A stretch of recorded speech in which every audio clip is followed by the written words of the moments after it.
Welcome back. I'm Kim Bailey. She's Fulyana and this is Inside Exec. Today we're going to talk a little bit about getting things done. But firstly, I just wanted to thank you all for your patience whilst we had a little bit of a break over the last 4 weeks or so, and that was due in part to it being a fairly dense public holiday time, and that meaning that both our schedules were thrown out of whack a little bit, but mine particularly gets thrown out this time of year because it's my competition season for the flowers, which many of you know is somewhat of a passion for me. And over the past 2.5 weeks, I have had the most intense competition period that I have in any year. It's an annual thing, so I should know about it, and I should be prepared for it, and it does happen, and I enjoy it at the time, but it is very much a change in pace and a change in activity for me, and that's part of the reason that I want to talk today about getting things done. So that's the topic for today, is getting stuff done, getting things done. Invariably, when people talk to me about this competition, they know that I'm doing it, they know that the particular show that this is a part of goes for 2 weeks. So they don't quite understand the structure of the competition, and once I explain to them the structure of the competition, they look quite horrified and generally will say, I couldn't do it, I don't know how you do it, I just couldn't do it, I wouldn't be able to function, all of those sorts of comments. So to give you the plan for it, this is a 2-week show. It's an agricultural show. The flowers are just one part of the show itself.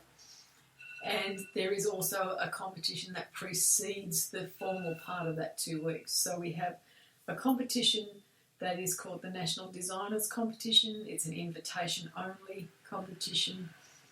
All of the work that is done for the judging of that particular design has to be done on site on one single day. So you have 8 hours to put a design together. The organisers give you a title. It is probably the biggest single money prize show that floral art has in this country. The rest of the 2 weeks competition, by comparison, it wouldn't even cover your expenses. So you do it because you want the ribbon, you want the certificate, you want the recognition, not because you want the money. It's definitely not a money-making activity for the rest of the 2 weeks. So we have the initial designers competition. Then for 2 weeks, every second day, there is the opportunity to put up between 6 and 8 designs. And they have to be ready by 8 o'clock in the morning for judging. So if you allow, even if you've done preparation beforehand, you allow an hour to put each design onto the bench or in its staging ready for judging. That means that you have to start actually putting stuff together in the early hours of the morning. Added to that, the fact that I live 2 hours drive away from the venue means that I have to leave between 11 and midnight to be there early in the morning, 1:30, to start putting the designs together. And I'll have the designs all ready. Generally, I like to have them ready by 7:30, so I've got a little bit of time to look around in case I have disasters that I need to fix. And then I have to move my car off the grounds, park it, walk back, wait till about 10:30 in the morning for the judging to be finished. I see those results. Sometimes I'll have a little bit more time to catch up with people who are at the show. Other times I'll just drive back home, have a sleep, and get ready for the day after that, which is when I have to do it all again. And that happens for 2 weeks, for 6 sessions of the show. And then on the final day, they obviously have to go back and collect everything and bring it all home. I have, over the years that I've done it and not done anything else in that period of time. I've done it and worked on the days in between. I've done it and stayed in Sydney for it and only come back once or twice during that period of time.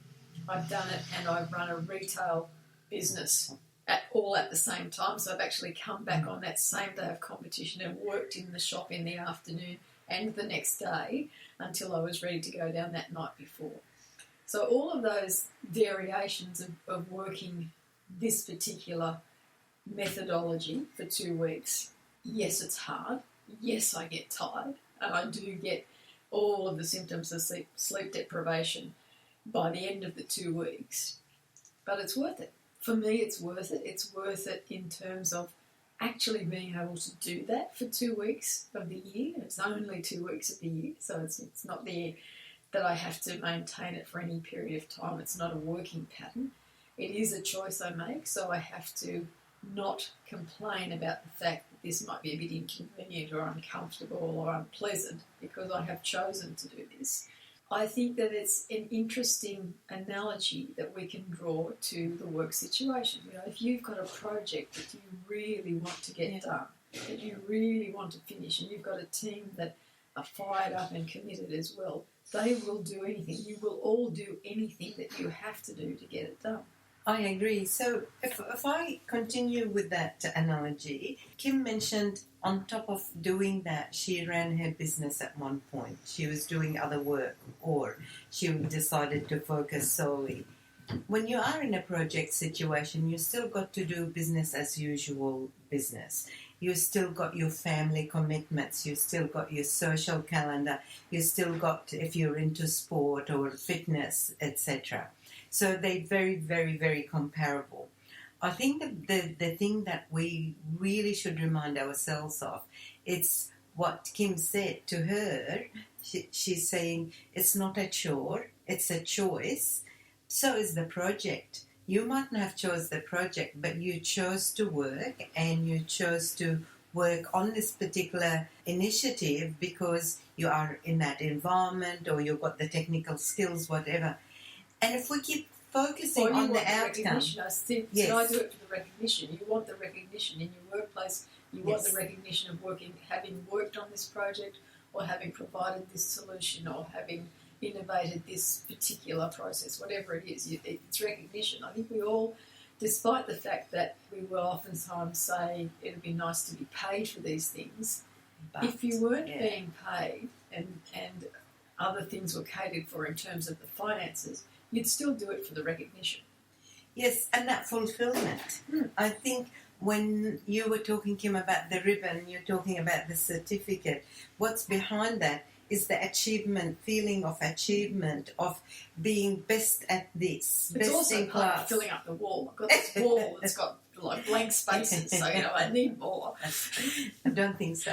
I think it's that feeling of I competed amongst the best and I came number one in this. And when you're doing a project, whether it's within your organisation, within your industry, within your department, within your company, whatever it is, just having that feeling of huge satisfaction and achievement of doing what appeared to be impossible, very possible. But if you keep focusing on the end result, which is that ribbon, that certificate, the recognition, the fulfillment, that is where you get your energy from. And forget about the tiredness and that. Having said that, though, and I already knew about Kim's hours for particularly this time of the year, I still think, I don't know if I could do it. And I think that is a self-limiting thing that we do to ourselves. We say, oh, I'm different to you, I couldn't do it, and you probably wouldn't do it that way. This system works for me. When I said that I'd stayed in Sydney and I'd tried doing it, having a base in Sydney rather than having the drive each day, that didn't work for me. That year was not a good year for me when I look back on it in terms of my enjoyment of the activity. The results were comparable, but I didn't enjoy the whole activity because that routine doesn't work for me. I like to be able to go back to my home space. I like to go back to my environment. In terms of, for me, the plants and the flowers that I'm using, they're at the farm, so I can walk around and I can choose which ones I want to use, and they're appropriate for my designs. Whereas if I'm in Sydney, I have to go to the markets and you've got to buy a bunch, and I won't use them all, and I don't have the same range because I work a lot with Australian natives. I don't have the same range of choices as I have if I go back to the farm. So that process doesn't suit me. So it's not a one-size-fits-all, but it's certainly, in terms of thinking about what you can do and how you can do it, I think we all have a tendency to self-limit, to say, oh, I couldn't do it that way, I wouldn't be able to manage that, or I wouldn't know where to start. All of those phrases that we tell ourselves are the things that stop us even trying to do it. And you can't know whether you can do it if you haven't tried. I think that's good advice, but I also want to tell you what... There's no but. So I just want to tell you what was in my head when I said I couldn't do it. I actually didn't think about the whole thing, and it's the learning. I didn't think about the whole thing. All I could think of was limited sleep, because I like my sleep, and I always said I can't do it because of the sleep. And again, that was limiting. I didn't stop to think about all the other things that give me the energy. The same as in the floral competition. Correct me if I'm wrong, Kim, I imagine like with the work thing, you get energy from others as well. So because other people are like part of this project, and in your case the competition, you know that you're not doing it in isolation and only you. Mind you, it can be done if you're a sole inventor, but in this case you keep going because you know it's a reasonably short burst. That burst might be in this case 2 weeks, but it might be a month, it might be a year, but you've got other people and you're sharing that energy, the satisfaction, the commitment, the vision. And absolutely, it is absolutely the dynamic of the group that you're working with. There are a number of others who do this similar sort of thing, and there are some who are Sydney-based, so they only come in later, what we call later in the morning. You know, they breeze in at 5 o'clock in the morning, and get the appropriate response at that time. But it is about the shared experience of the things that we're doing, but also the synergy of all of us being together. We certainly work on all our own designs, but by the end of the 2 weeks, it's, oh, have you got this, or have you got that, or what will I put here? And it's not so much, the competition is still there, but it's not the be-all and end-all. It's about being able to work together through this shared experience for a goal. I said the word, for an outcome. Sit back in the chair. For an outcome that you have identified for yourself. I think she meant to say goal then, but she stopped herself. She hates the word goal, and I think it's a very good thing. Anyway.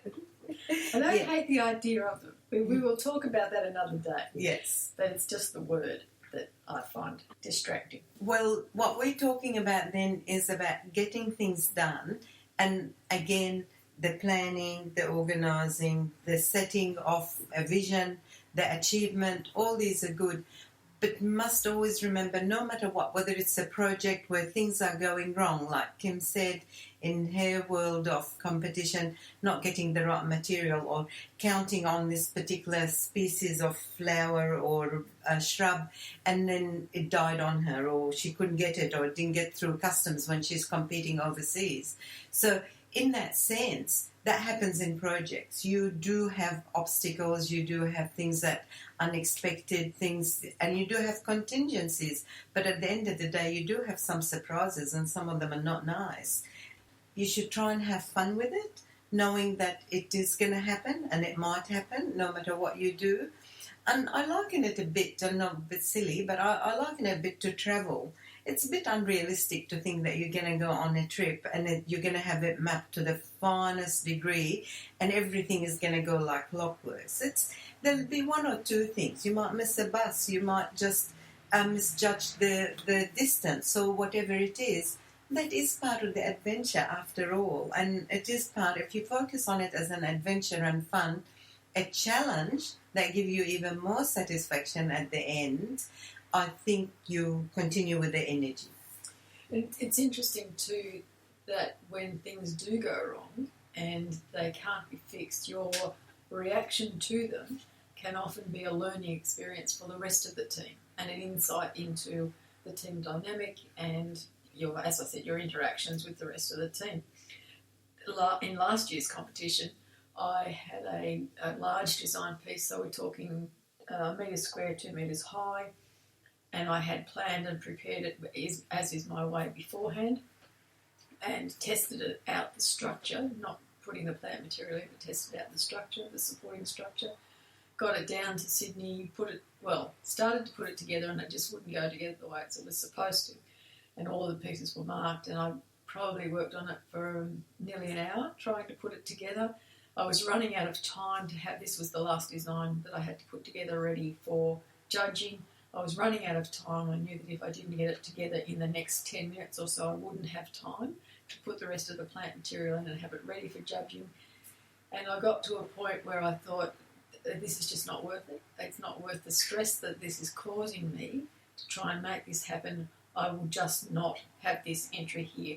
And I know that sometimes in a work situation you can't make that choice and just not do something, but then what it might mean is that you do it a different way at a different time, that it's not that point. Or it might be that you put up your hand and just say, this can't be done this way at this time, and actually report it that way. But I made a value judgment on the quality of the structure that I had put together, and the competitor that was beside me had never heard me speak that way.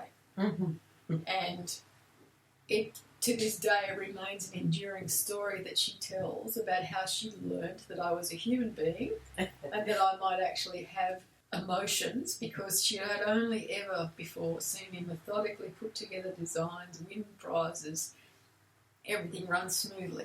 And this was really valuable for her, and she felt more at home with me, and we'd become much closer in terms of collaboration than we had been previously by that one little episode where I showed that I was human, that I did have a reaction, and that the structure was a piece of rubbish, which is not the words I use, but very similar.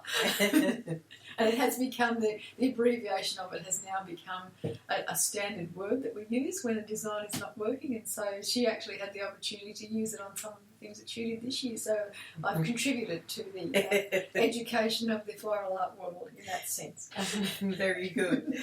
When you said, you mightn't be able to do that in a work sense, to decide, I'm going to ditch this or whatever, we actually do that. For example, a number of system projects where you went out to do one thing and achieve it, and it became very clear that there were certain things that you have to make a call on. You start calling it, well, this will be done in phase 2.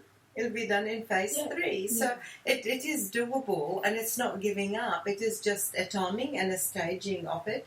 In your case, not maybe this competition. And well, that's very true, because I actually used that structure slightly differently in this year's competition. There you are. And the other competitor was beside me, and she said, "Oh, it's return." And I said, "Say not a word. Do not even look in this direction."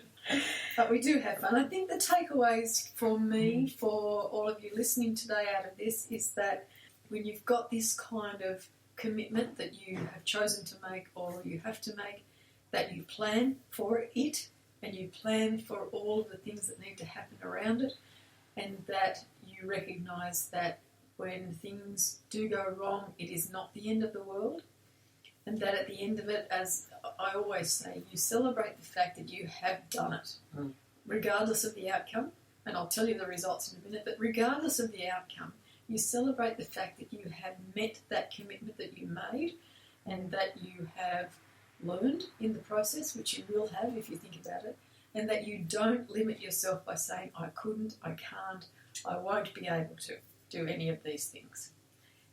Another angle is, now listening to Kim, many of us would not have realised what goes on behind the scenes. We go to these competitions, we focus on the design, we compare the design, we like, we don't like, we love, whatever. The same in projects, the same in things at work. What I really like people to think about is when they see things, to try and appreciate how much went on behind the scenes. Those early hours of the morning, the midnight drives, the material, the things go wrong in a project. And those people who are in a position to acknowledge that should acknowledge it, to say, let people know that I know you would have gone to a lot of effort doing that, and that was, acknowledge it. Not just the result and the fact they got number 1 or the project brought in millions of dollars, but the effort that went by the team, behind the scenes, individuals and teams. Please recognise that, because we do underestimate it, all of us.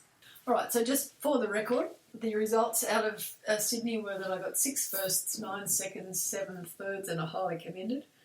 And in reporting that this morning to Fulyana, I said, what I'm fixating on is the 9 seconds, and that I should have done They should have moved up into the first places, and she's shaking her head, but I'm going to ignore her because what we're going to do in a later podcast is talk about how we do, as a species, tend to focus on one little negative when there are a whole lot of other positives in that same environment.